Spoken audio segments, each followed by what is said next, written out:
को सहरमा तिमीहरूको निम्ति एक मुक्तिदाताको जन्म भएको छ जो क्रिस्ट प्रभु हुनुहुन्छ। आमेन।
Happy Christmas! Happy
Happy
प्रशंसा हो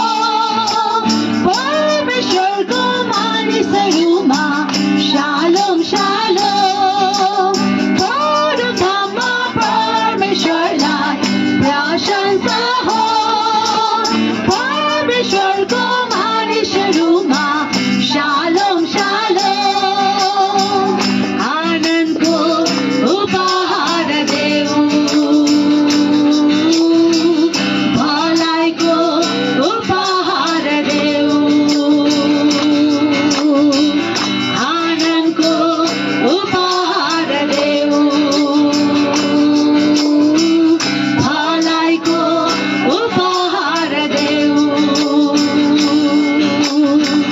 शान्तिको उपहार देऊ ख्रिस्टको जन्मदिनमा आफ्नो जाति उपहार देऊ धन्यवादको उपहार देऊ प्रशंसाको उपहार देऊ आराधनाको उपहार देऊ ख्रिस्टको जन्मदिनमा आफ्नो जीवन उपहार देऊ आफ्नो परिवार उपहार देऊ आफ्नो जाति उपहार देऊ स्वर्गको अति नै उच्च स्थानमा विराजमान हुने जिउँदो र एकमात्र परमेश्वर बुवा प्रभु तपाईँलाई हामी विशेष धन्यवाद दिन्छौँ दिनुभएको सुन्दर समयको निम्ति प्रभु तपाईँको अङ्गालोमा हामीलाई प्रभु तपाईँले अँगाल्नु हुँदैछ र प्रभु हामीलाई यात्रामा कुशलपूर्वक तपाईँले हामीले यहाँ दोहोऱ्याउनु भइरहेछ प्रभु प्रत्येक घर हामी हिँड्दैछौँ प्रभु तपाईँको महिमा काम हामी गर्दैछौँ तपाईँलाई उचाल्ने मौका पाइरहेछ प्रभु तपाईँको जन्म उत्सवलाई प्रभु हामीले धेरै आनन्दितपूर्वक प्रभु हामीले मनाइरहेछौँ प्रभु विशेष तपाईँको अनुग्रह हामीमा भइरहेछ भन्ने हामी विश्वास गर्छौँ प्रभु जुन आज हामी यहाँ एल्डरनी आमाको फ्यामिलीमा प्रभु आयो बसेको छौँ र प्रभु यहाँ तपाईँको छोराछोरीले जुन हाम्रो निम्ति प्रभु यो चक्लेटहरू हाम्रो निम्ति हामीलाई जुन टक्राएको छ यो खानेछौँ शरीरमा बल शक्ति पाउनेछौँ र तपाईँको महिमाको कामहरू गर्नेछौँ हृदयको भण्डारमा तपाईँको स्वर्गीय आशिषले परिपूर्ण राख्नु भन्दै जति बिन्ती प्रार्थना तपाईँमा राख्छु यीशुको नाममा आमेन।